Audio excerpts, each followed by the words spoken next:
오늘 말씀의 제목을 따라합니다. 더 나은 본향을 사모하라. 무엇을 사모하라? 더 나은 본향. 우리는 이 땅에서의 삶을 살다가 이제는 저 본향으로 돌아가게 됩니다. 그렇죠? 저 하늘 저 천국으로 돌아가게 되지요. 그래서 더 나은 본향을 늘 사모하면서 살아야 된다, 그런 말씀입니다. 동물이라든가 조류라든가 어류 가운데에 회귀 본능, 이 귀소 본능을 가진 것들이 있습니다. 귀소 본능, 회귀 본능. 코끼리는 자기가 죽을 때가 되면 반드시 어디로 가서 죽느냐? 고향으로 돌아가서 죽는다. 그런 이야기를 합니다. 새 가운데에 이제 카나리아가 있는데, 영국에 사는 어떤 부자가 카나리아 한 마리를 사가지고 애지중지 잘 키웠습니다. 그런데 그 집이 불이 나버렸어요. 불이 나버려가지고 카나리아가 새장에서 도망을 가봤습니다. 그래서 그 부자는 불탄 집을 잘 정리하고 오랫동안 정들었던 그 카나리아가 너무나 보고 싶은 거예요. 그래서 여기저기 수소문을 했어요. 도대체 어디로 갔는가? 왜냐하면 새장에서 날아갔기 때문에. 그래서 약 2개월이 지난 어느 날 처음 그 새를 샀던, 그 카나리아를 샀던 집에를 연락을 해봐가지고 거기서 발견됐다는 그런 소식이 전해오게 된 겁니다. 그래서 그 부자는 깜짝 놀라가지고, 왜냐하면 그가 사는 곳으로부터 무려 4,800km가 떨어져 있는 곳이에요. 몇 킬로요? 4,800km. 굉장히 멀리 떨어져 있는 곳이죠. 그 카나리아는 무려 20년이라는 긴 세월이 흘렀는데도 불구하고 부잣집에 새장이 있었지만은 자기의 고향을 향해서 날아간 것이라는 거죠. 20년이 지났는데도 고향을 잊지 아니하고 날아간 거예요. 4,800km나 떨어져 있는 그런 곳으로. 참 대단한 겁니다. 또 어류 가운데 연어라는 것이 있죠. 회귀 본능이 굉장히 강한 것으로 알려져 있습니다. 연어. 우리나라 같은 경우는 남대천이라든가 50천 같은데, 그래서 태어난 연어는 약 3년에서 4년 동안 일본의 큐릴 열도라든가 미국의 서부 해안, 약 우리나라에서 1만 6천 킬로미터를 떨어져 있는 곳인데 약 1만 6천 킬로미터를 이동해 간다는 거예요. 그래서 어른의 팔뚝만한 그런 이제 그렇게 자란 연어는 다시 자기가 태어난 곳으로 회귀해 가지고 알을 낳고 죽는다는 겁니다. 미국의 서부 해안이나 일본 큐릴 열도까지 같은 그 연어가 돌아와 가지고 알을 낳고 새끼를 낳고는 결국은 죽는 거예요. 이것을 귀소 본능이다, 이렇게 이야기합니다. 한번 따라하죠. 귀소 본능. 인간의 귀소 본능은 바로 고향을 찾고자 하는 것이다, 이렇게 얘기합니다. 그래서 사람들은 고향 땅이 아무리 멀더라도, 그 고향 땅이 열악한 곳이라도 그 고향 땅을 다시 찾아가고자 하는 이런 열망을 가지고 있습니다. 우리나라에서 태어난 후에 외국에 입양된 사람들이 많이 있죠. 그래서 뭐 1살 때, 2살 때, 뭐 하여튼 어릴 때 이렇게 이제 외국으로 입양을 갑니다. 그래서 자기를 버린 부모들, 그리고 자기를 버린 고국이라고 할 수 있는 하여튼 굉장히 미울 것 같은데도 불구하고 그들이 성인이 되면 어김없이 자기 부모를 찾아서, 자기 고국을 찾아서 돌아오게 됩니다. 그죠? 우리 가끔씩 신문이라든가 방송에 나오잖아요. 자기 존재의 뿌리를 확인하고 싶어하는 본능적인 욕구가 우리 인간에게 있다는 거예요. 한국 사람이라면 누구나 즐겨 부르고 좋아하는 노래, 홍남파 선생님이 작곡한 고향의 봄이라는 동요가 아마 여러분들 생각이 날 거예요. 나의 살던 고향은. 우리 한번 불러볼까요? 시작. 나의 살던 고향은 꽃 피는 산골, 복숭아꽃, 살구꽃, 아기 진달래, 울긋불긋 꽃대골 차린 동네, 그 속에서 놀던 때가 그립습니다. 할렐루야. 뭐 좀 뭐 예배 때 이 찬양 부르기는 그렇지만은 그러나 또 뭐 큰 문제는 없는 것 같습니다. 그래서 이 노래를 부르면 옛날 어릴 때 그 시골에서 동네 아이들하고 친구들하고 같이 뛰놀면서 부르던 그때가 생각이 납니다. 그래서 고향이 더 그리워지고 이 노래를 부르면 고향으로 달려가고 싶은 그런 충동을 느끼게 됩니다. 이번 주 토요일이 뭐라고 그랬죠? 설날이에요. 설날. 이번 주 토요일 아마 잊어먹은 분들은 없을 줄로 압니다. 민족 고유 명절인 설날인데요. 새 명절을 왜 설날이라고 했을까? 고향 가는 길이 막혀서 설설 기어가서 설날이다 이렇게 말했을까? 제가 그 어릴 때에 어린가도 아니고 한 20년 전, 30년 전 이렇게 이제 고향을 가면 보통 12시간에서 막 15시간씩 이렇게 가는 경우가 많았어요. 설이라든가 추석에. 요즘은 이제 뭐 도로가 많이 이제 발전해 가지고 괜찮은데 약간 그렇게 갔어요. 그래도 고향이라는 것을 가고 싶어 가지고 그냥 며칠 전부터 마음에 들떠 가지고 그래서 찾아갔던 곳이 바로 고향입니다. 설이라고 하는 것은 섭다 하는 말에서 유래가 됐다. 이런 이야기가 있어요. 섭다. 그래서 연세 드는 분들은 덧없이 한 해가 가고 한 해가 가고 그러면서 나이를 먹는 것이 어떻다고요? 설분 거예요. 그래서 섭다. 지나온 날들을 돌이켜 보니까 별로 한 것도 없는데 보람된 그런 일도 없는데 자꾸만 그냥 해가 가는 거예요. 그래서 섭다. 그래서 설 이런 이야기를 합니다. 이제 많은 분들이 고향을 찾아서 대이동을 하게 될 것입니다. 이틀 내지 3일 있으면. 한국 사람들이 고향을 그리워하고 고향을 찾는 열심은 굉장히 대단한 것 같아요.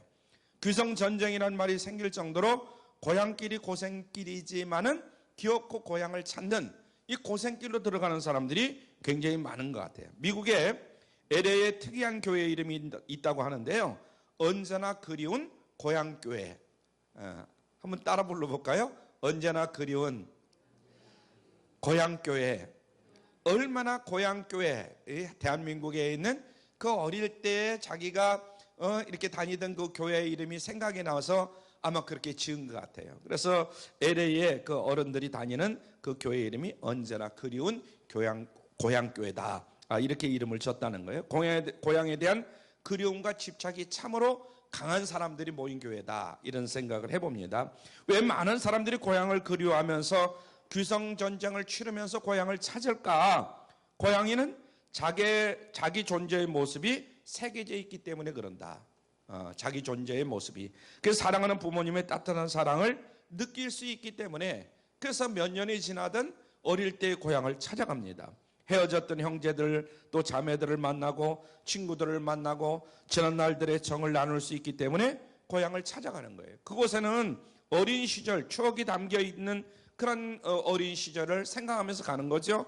그래서 사람들은 세상에서 가장 아름다운 곳이 어디냐? 바로 자기가 태어나서 자란 고향이다. 이런 이야기를 합니다.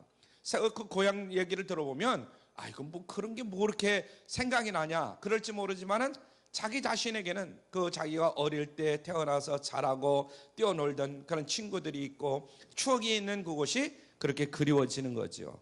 그러나 고향을 가고 싶어도 가지 못하는 그 실향민들의 아픔들이 또한 있다 하는 것도 늘 우리가 잊어먹지 말아야 됩니다. 그리고 보고 싶고 가고 싶어도 가지 못하는 실향의 아픔은 굉장히 처절해요. 최근엔 북한에서 자유를 찾아 남한 세터민들이 많아요. 그리고 6.25 전쟁 때에 또 북한에서 태어나서 자라다가 또 넘어온 사람들도 많고, 그래서 그 망향은 하늘 달래기 위해서 임진각이라는 곳을 찾아가서 눈물을 흘리는 경우가 많습니다. 돌아갈 고향이 이렇게 눈에 뻔히 보이지만은 저곳 저 산 너머 바로 그것이 내 동네다, 이런 사람들도 많이 있는 것 같아요. 참 안타까운 거죠. 그러나 이것보다 훨씬 더 가슴 아픈 것은 영혼의 고향이 없는 것이 더 가슴 아픈 일이다 하는 것을 우리가 기억을 해야 됩니다. 한번 따라하죠. 영혼의 고향. 우리 육신의 고향은 언제든지 찾아갈 수 있고 또 물론 뭐 찾아가지 못한다 할지라도 하여튼 육신의 고향보다 영혼의 고향이 없는 것이 더 문제다. 그래서 육신의 실향민보다도 영적인 실향민이 더욱더 비참하다 하는 것을 우리가 깨달아야 됩니다. 왜 그러냐면 이 땅의 삶은 영원한 것이 아니기 때문에 그렇다. 이 땅의 삶은 우리가 궁극적으로 돌아갈 본향이 우리에게 있다는 것, 참으로 굉장히 귀한 일이죠. 여기서 우리가 꼭 알아야 할 사실이 한 가지 있는데, 그것은 우리 인간에게는 육신의 고향이 그렇게 소중하듯이 우리의 영혼의 고향이 소중하다 하는 것을 늘 잊고 살아서는 아니 될 줄 믿습니다. 육신의 고향을 잃어버린 실향민보다도 영혼의 고향을 잃어버린 그 영적인 실향민이 더욱더 불쌍한 인생들이다 하는 것을 우리가 늘 기억을 해야 됩니다. 오늘 본문 13절에서 믿음의 조상 아브라함은 땅에서 사는 자들의 모습을 뭐라고 하냐면 외국인과 나그네다 이런 이야기를 합니다. 한번 따라하죠. 외국인과 나그네. 믿음의 사람들은 외국인처럼 나그네처럼 세상을 살아가는 사람들이다. 우리 모두는 외국인과 나그네와 같은 삶을 사는 사람들이다. 이런 말씀이에요. 그래서 우리들이 예수님을 만나기 전에는 이 땅의 삶이 전부인 줄 알고 이 땅에서 살았어요. 그러나 예수님을 만나고 나면 고향이 바뀝니다. 육신의 고향도 물론 중요하지만 육신의 고향보다도 영혼의 고향을 늘 찾게 된다. 이런 이야기죠. 그래서 아브라함은 더 나은 본향을 사모했다는 거예요. 한번 따라하죠. 더 나은 본향을 사모했다. 아브라함은 그가 육신으로 머무는 세상이 고향이 아니었어요. 아브라함은 더 나은 본향, 영원한 하나님 나라를 생각하면서 나그네로 이 세상을 살았다는 그런 말입니다. 그러므로 우리는 모두가 나그네와 같은 존재다 이런 사실을 깨달아야 할 줄로 믿습니다.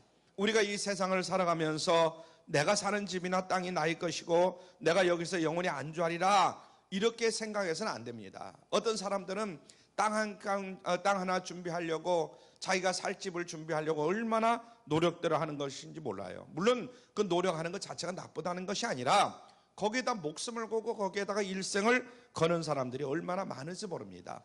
고린도후서 5장에 보면 우리의 육신의 삶을 장막집이다 이렇게 비유를 합니다.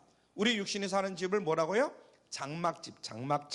육신의 장막은 언젠가는 무너지는 거예요. 여기서 장막집은 스케노스라고 이제 이렇게 얘기하는데 임시로 지어놓은 건물이다 이런 뜻입니다.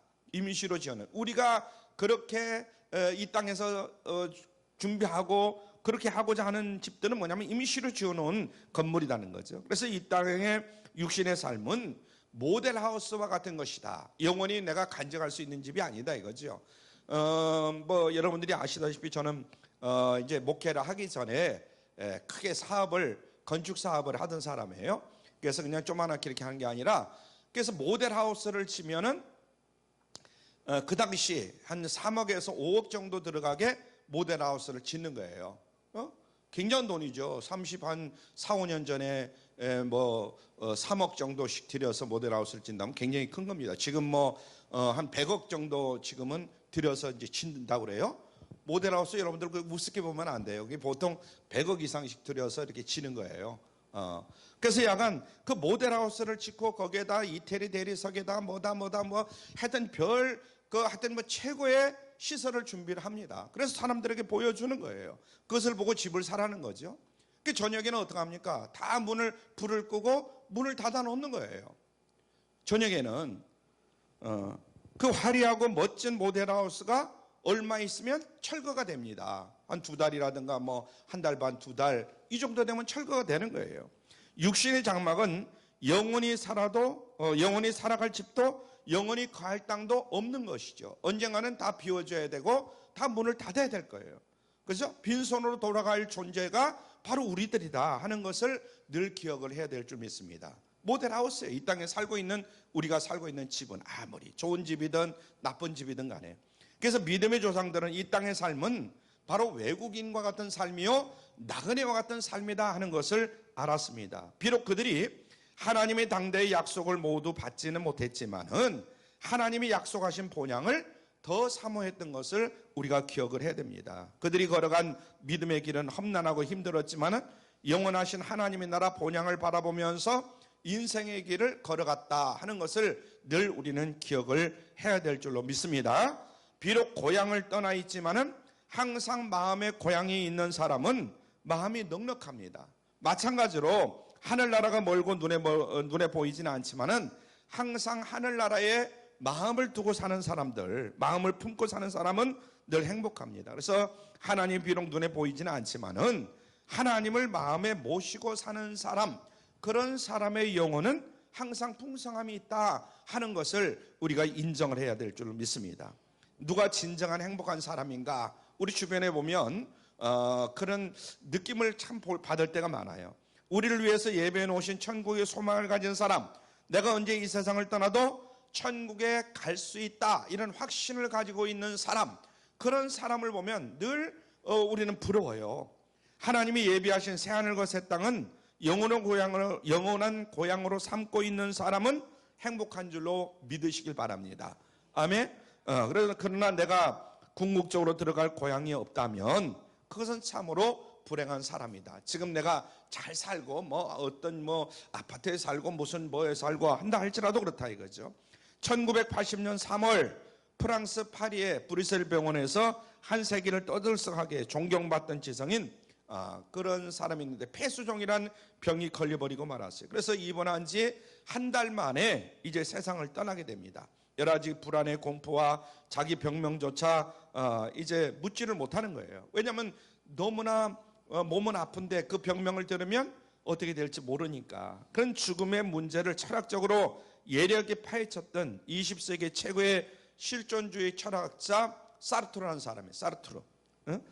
그는 입원한 지 한 달 만에 육신의 고통과 죽음에 대한 공포에 시달리다가 결국은 이 세상을 떠나고 말았습니다. 그가 죽고 난 후에 사르트르가 왜 죽어야 했는가? 이렇게 죽음으로부터의 자유를 그렇게 외쳤던 그의 말로가 이렇게 비참했던 그 이유는 과연 무엇인가? 여기에 대해서 각 언론이 보도하기 시작을 합니다. 사르트르의 말로가 그렇게도 비참했던 이유는 그에게 돌아갈 고향이 없었기 때문이다. 그래서 결론을 내렸습니다. 그렇습니다, 여러분. 자기가 죽어도 돌아갈 고향이 있는 사람과 고향이 없는 사람은 전혀 다른 거예요. 사랑하는 은혜교회 성도 여러분, 하나님께서 인생의 모든 수고를 이제 그치게 하시고 여러분을 부르시는 그날 돌아갈 고향이 예비되어 있다는 거 참으로 감사할 수 있길 바랍니다. 아멘. 우리가 이 땅에서 하나님을 믿고 살잖아요. 그런 사람은 모두가 다 죽고 나면 돌아갈 고향이 있어요. 그렇지 않은 사람은 돌아갈 고향이 없는 거예요. 고통만 있는 거죠. 이 시간 내가 돌아갈 내 고향에, 내 영혼의 고향에 대해서 깊이 생각해보는 귀한 시간이 될 수 있길 바랍니다. 과연 나에게는 영혼의 고향이 있는가? 내가 장차 돌아갈 그 고향이 있는가? 본향이 있는가? 아브라함은 육신적으로 생각하면 땅에 있는 본향으로 돌아가는 것이 나았을지도 모릅니다. 그러나 그에게는 영적인 본향에 대한 그리움이 있었습니다. 자, 15절부터 16절을 봅니다. 15절부터 16절 시작. 저희가 나온 바 본향을 생각하였다면 돌아갈 기회가 있었으려니와 저희가 이제는 더 나은 본향을 사모하니 곧 하늘에 있는 것이라. 우리 신앙생활도 마찬가지다. 그래서 신앙의 여정 속에서 차라리 옛날로 돌아갔으면 하는 그런 생각이 들 때도 있습니다. 그 유혹에 넘어가면 다시 옛사람의 모습으로 변하는 줄로 믿으시길 바랍니다. 우리도 이렇게 이제 신앙생활을 하다가 어떤 때는 그래. 차라리 그냥 옛날처럼 술도 먹고 뭣도 하고 그냥 세상 사람들처럼 살고 싶은 그런 생각이 들 때가 있어요. 여러분은 없다고 치고 저는 가끔 있어요. 옛날처럼 그냥 사장님 소리 듣고 그럴 때가 그리울 때가 있어요. 그럼 저도 없다고 할까요? 그런데 순간 그냥 쌀싹 스치는 거예요. 거기 가서 영원히 살고 싶다 이런 생각은 아니고, 그러나 우리는 더 이상 과거의 본향을 그리워하는 그런 사람들이 되어서는 아니 될 줄 믿습니다. 그것은 그냥 겉에 보기에는 좋을지 모르지만은 결국은 방황이요 혼돈이요 무의미한 삶이 되는 것을 우리가 기억을 해야 됩니다. 아멘. 이 땅에서 잠시 잠깐, 그것이 70년, 80년, 100년이 된다 할지라도 그것은 잠시 잠깐의 그런 대우를 받고 사는 거죠. 그럼 죽고 나면 완전히 달라지는 겁니다. 존 버년의 철로역정에 보면 주인공인 크리스찬이 천국을 향해서 출발을 합니다. 철로역정 여러분들 꼭 한번 보시길 바랍니다. 그 도중에 얼마나 많은 유혹이 있는지 몰라요. 아름다운 집에서 환대를 받습니다. 허영의 시장의 유혹도 받습니다. 그러나 그가 모든 유혹을 물리치고 앞으로 나갈 수 있었던 힘은 뭐냐? 그가 그리던 천국에 대한 소망이 있었기 때문에. 천국에 대한 하나님은 우리를 위해서 한 성을 예배해 주셨는데 요한복음 14장 1절에서 3절에 보면 십자가의 죽으심 앞에서 예수님은 두려워 떨고 있는 제자들에게 이렇게 말합니다. 요한복음 14장 1절로 3절 시작. 너희는 마음에 근심하지 말라. 하나님을 믿으니 또 나를 믿어라. 내 아버지 집에 거할 곳이 많도다. 그렇지 않으면 너희에게 일렀으리라. 내가 너희를 위하여 처소를 예비하러 가노니 가서 너희를 위하여 처소를 예비하면 내가 다시 와서 너희를 내게로 영접하여 나 있는 곳에 너희도 있게 하리라. 할렐루야. 나 있는 곳에 너희도 어떻게 하리라? 있게 하리라. 이렇게 말씀했어요. 예수님은 친히 우리를 위해서 하나님의 자녀들이 거할 본향을 예비해 두셨다 하는 것을 잊지 않기를 바랍니다. 그리고 다시 오셔서 우리를 영접하여 주시고 함께 본향에 거하도록 이렇게 인도하신다는 거예요. 이것이 우리에게는 은혜요 놀라운 축복인 것을 깨달을 수 있길 바랍니다. 우리들이 장착할 본향은 하나님께서 계획하시고 하나님께서 지으신 곳이다. 그래서 하나님은 창세전부터 이미 그 성을 예배해 놓으시고 우리를 기다리고 계시는 것을 잊지 않기를 바랍니다. 누가 이곳에 들어갈 수 있느냐? 어린 양의 생명책에 기록된 자들은 다 들어갈 수가 있는 겁니다. 거룩한 세마포의 옷을 입고 단장한 신부들만 거기에 들어가는 거예요. 그래서 여러분이 바로 그 천국의 주인공들인 것을 믿으시길 바랍니다. 미국 캘리포니아에 사는 어떤 사람이 시카고로 휴가를 가려다가 시카고의 눈보라가 너무나 몰아친다는 거예요. 그런 뉴스를 듣고 휴가지를 시카고로 가지 말고 플로리다로 가야 되겠다 이렇게 생각하는 거예요. 플로리다에 도착한 이 사람은 호텔에서 아내에게 이메일을 보냅니다. 그런데 이 이메일 주소를 잘못 입력을 해가지고 이메일이 다른 사람의 집으로 가게 된 거예요.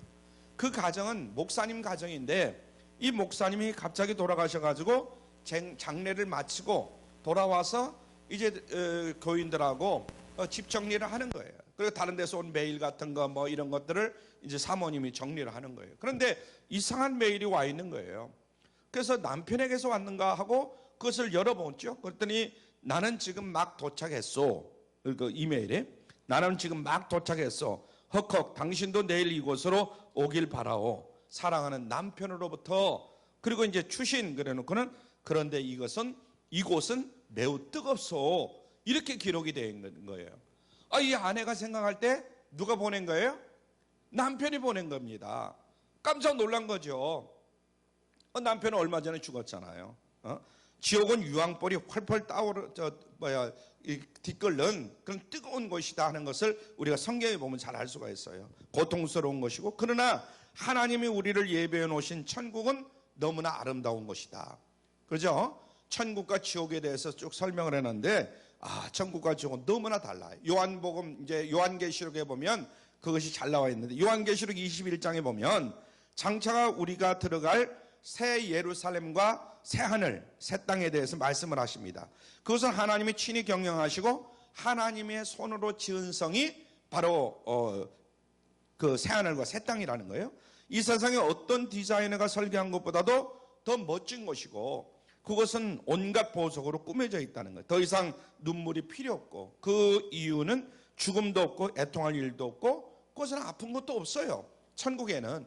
그래서 지금 아픈 것 뭐 여러 가지로 죽음 때문에 고통을 받고 여러 가지 아픔이 있는 분들은 걱정할 거 없어요. 만물을 새롭게 하시는 하나님의 뜻이 온전히 이루어진 영원한 기쁨과 감사와 찬송이 넘치는 곳이 바로 하나님이 예배해 놓으신 저 하늘 저 천국인 줄 믿으시길 바랍니다. 유치원에 있는 아이가 목사님에게 질문을 합니다. 뭐라고 질문하냐면 천국이 진짜 있어요? 그럼 목사님 뭐라고 그러겠어요? 그럼 있지. 그럼 천국은 좋은 것이에요? 나쁜 것이에요? 하면서 어린아이가 물어봅니다. 유치원 다니는 애가. 그럼 천국은 너무 좋은 것이란다. 그럼 목사님은 천국에 가보셨어요? 네? 아니 안 가봤는데? 그럼 그렇게 좋은지 어떻게 알아요? 이렇게 이제 물어보는 겁니다. 여러분 같으면 어떻게 대답을 하실지 모르겠어요. 이 목사님은 이렇게 대답을 하셨다고 이렇게 전해옵니다. 천국이 얼마나 좋은지 간 사람은 아직까지 한 사람도 돌아오지 않았단다. 그렇죠? 천국에 간 사람은 한 사람도 너무나 좋아가지고 한 사람도 돌아오지 않았다는 거예요. 우리가 육신의 장막을 벗게 되는 그 순간 천군 천사들이 여러분을 환영해 줄 줄로 믿으시길 바랍니다. 그리고 우리를 은혜의 보좌로 인도해 주실 겁니다. 우리는 그곳에서 보좌에 계신 어린 양 예수님께 멸류관을 던지면서 경배와 찬양을 올려드리는 그런 사람들이 될 줄 압니다. 주님과 더불어 새생무궁토록 영생복락을 누리게 될 줄로 믿습니다. 헨리 모리슨이라는 아프리카 선교사가 있어요. 그는 아프리카에서 40년 동안 선교 일을 하느라고 일생을 마치게 됩니다. 가족을 잃고 이제 나이가 든 선교사, 그 부인도 잃었어요. 선교사 생활하면서. 그래서 이제 나이가 든 선교사가 돼서 고향 미국으로 돌아오게 됩니다. 자기 고향으로 가서 이제 죽음을 맞이하게 되는 거죠. 그런데 그가 타고 돌아오던 배에는 아프리카의 한 이제 지역을 방문하고 코끼리 사냥을 하고 돌아오는 미국의 루즈벨트 대통령이 타고 있었어요. 같은 배에. 꽤 오래된 얘기죠. 배가 뉴욕 항구에 입항하자 대통령을 맞이하기 위해서 레드 카펫이 깔리게 되고 빨간 카펫이 착 깔리게 되고 군악대의 팡파르가 막 울려 퍼지기 시작하는 거예요. 대통령이 오니까 막 군악대를 동원해 가지고 많은 사람들이 성조기를 흔들면서 대통령이 돌아온다고 막 흔듭니다. 환영합니다. 대통령 일행이 항구를 빠져나간 후에 모리슨 선교사가 항구에 출구를 나서자 레드 카펫도 없어져 버렸고 군악대의 팡파르 소리도 들리지도 않고 그를 마중 나온 사람은 한 사람도 없는 거예요. 40년 동안 선교를 하고 왔는데, 그래서 선교사는 저녁 노을이 지는 하늘 향해서 이렇게 한탄을 합니다. 탄식을 하는 거예요. 주님, 이것이 지난 40년간 아프리카에서 저희 청춘을, 저희 건강을, 그리고 저희 일생을 바친 결과입니까? 그때 그는 저녁 노을 사이로 말씀하시는 조용한 하나님의 음성을 듣게 됩니다. 헨리야, 사랑하는 내 아들아, 너는 아직 고향에 오지 않았단다. 네가 고향에 돌아오는 날 레드 카펫이 아닌 바로 황금의 유리길로 군악대가 아닌 천사들의 나팔 소리와 함께 내가 너를 마중 나가마. 이렇게 말씀을 하시는 거예요. 사실 여러분들 그 외국에 선교사로 오랫동안 나갔다 오신 분들, 여러분들 대우를 잘 해주시길 바랍니다. 말하자면 지금 나가 있는 분들이라든가 이런 분들을 위해서도 여러분들이 늘 대우를 잘 해주시길 바라고요. 사랑하는 성도 여러분, 이 땅에 사는 동안 세상의 환호와 박수 소리를 듣는 것도 굉장히 중요합니다. 우리가 이 땅에 살면서 그러나 주님 앞에 서는 그날 우리가 어떤 영접을 받을 것인가, 이것을 늘 생각하면서 살아가는 우리 모두가 되어야 될 줄 믿습니다. 세상의 그 어떤 환대와 비교할 수 없는 영광스러운 모습들이 여러분 앞에 펼쳐질 줄로 믿습니다. 우리의 삶은 나그네 인생이, 나그네 된 우리의 삶이 때로는 힘들고 어렵고 가시밭길을 걸어가야 할 그럴 때가 있을 줄 알아요. 그때 그 아픔과 고난의 자리에서 일어설 수 있는 방법은 바로 저 하늘 저 천국 본향을 바라보는 것인 것을 잊지 않기를 바랍니다. 쉬운 길을 가라고 유혹하는 사탄의 공격을 이기는 길은 하나님이 예배해 주신 저 하늘 저 천국, 영원한 천국을 바라보는 것이다 하는 것을 잊지 않기를 바랍니다. 어떤 때는 그래, 에라 그냥 모르겠다, 세상 사람들처럼 세상에서 기쁘고 즐겁고 그냥 그렇게 사는 것이 최고다 이렇게 생각할지 모르지만은 그것은 잘못 생각하는 것이다, 이런 얘기입니다. 약간 본향을 바라보는 믿음의 눈이 열릴 때에 우리는 세상에 빠지지 아니하고 믿음의 길, 승리의 길, 천국의 길을 걸어갈 수 있음을 믿으시길 바랍니다. 노르웨이의 들오리들은 날씨가 추워지면 따뜻한 덴마크로 찾아 내려간다고 하네요. 이 봄이 되면 들오리들은 노르웨이로 다시 돌아오게 되는 거죠. 그런데 덴마크 상공에서 내려다 보니까 먹이가 있어 보이는 거예요. 다른 동료 오리들은 날아가는데 한 마리가 내려와서 그 맛있는 음식을 먹기 시작합니다. 너무 밑에 많이 깔려 있으니까. 그런데 이 오리는 자기도 동료처럼 날아오르려고 이 힘을 쓰는데 살이 쪄가지고 올라갈 수가 없는 거예요. 왜냐면 막 먹이가 너무 많으니까 먹이를 막 먹다 보니까 자기가 뚱뚱해진 것도 모르는 거예요. 그래서 같이 날아가려고 그냥 날개를 치는데 날아갈 수가 없는 거예요. 너무 먹어가지고. 여러분, 내 영혼의 본향인 천국으로 날아갈 몸을 늘 우리는 준비를 해야 될 줄로 믿습니다. 우리가 이 땅에 살다 보면 이 땅에 사는 사람들이 너무나 잘 먹고 잘 살고 그냥 행복해 보이는 거예요. 우리도 저렇게 살자 하고 같이 살다 보면 결국은 저 하늘 저 천국에 들어가지 못하고 이 땅에서의 삶은 마치고 결국은 죽지도 못하고 살지도 못하고 그런 고통을 받으면서 천국이가 아니라 한쪽에서 하여튼 고통스러운 그런 평생을 보내야 되는 거예요. 1, 2년, 몇 년, 차라리 한 10년 그냥 그렇게 살면 모르는데 평생을 그렇게 보내야 되는 거예요. 죽지도 못하고.